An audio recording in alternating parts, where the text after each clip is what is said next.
What some see as a hot and steamy Valentine's Day flick, others say is just promoting violence and abuse. I'm Danica Lewis with why some people are protesting 50 Shades of Grey. A highly anticipated premiere is heating things up at theaters. A buzz that started with a book hits the big screen tonight. But not everyone is looking forward to seeing 50 Shades of Grey. Protesters picketed tonight, saying the movie promotes abuse and violence. The Night Team's Danica Lewis is live at that Madison box office with the different takes on this very controversial craze. Danica? Well, Eric and Michelle, we're over at the Marcus Point Theaters on Madison's West Side, where 50 Shades premiered here at 8 o'clock tonight. Now, the protest, it was tiny, but don't be fooled. When you take bondage from a book to the big screen, it's bound to get people talking, right? And some would argue that talk isn't all that bad. This is a little fire, just a little red fire. What's black and red and no gray all over? A ban of the movie would be great. Mary Jo Walters made it a point to protest outside of Marcus Point Theater. Violence does occur daily for women, and a movie like this teaches violence. It's not just about sexual pleasure. But what has these women talking has other women, well, talking too. Just ask Ellen Barnard. It's all an opportunity. That's how I see almost all of this. Barnard owns A Woman's Touch and is pretty familiar with 50 Shades and its subject matter. I love it when the door opens, even if it's kind of a cruddy door.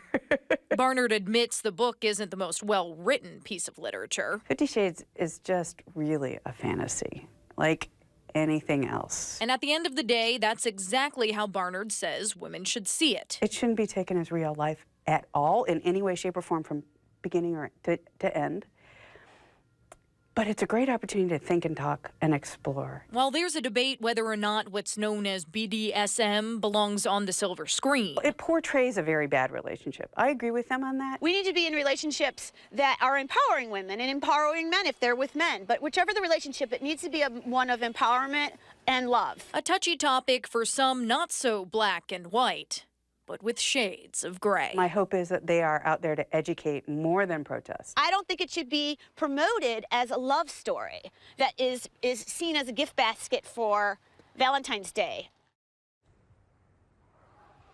We also got a statement tonight from Domestic Abuse Intervention Services, or DAYS, here in Dane County, which in part said that this film perpetuates mixed messages when it comes to consensual relationships. It says in part, when power and control tactics that are used in physically and emotionally abusive relationships are glorified in media, that is concerning. Now, religious leaders have publicly criticized this movie, and there's even a social media campaign to get people to donate instead of buying tickets here at the theater. But as some would say, no publicity is bad publicity, and I guess the box office will speak for itself, right, guys?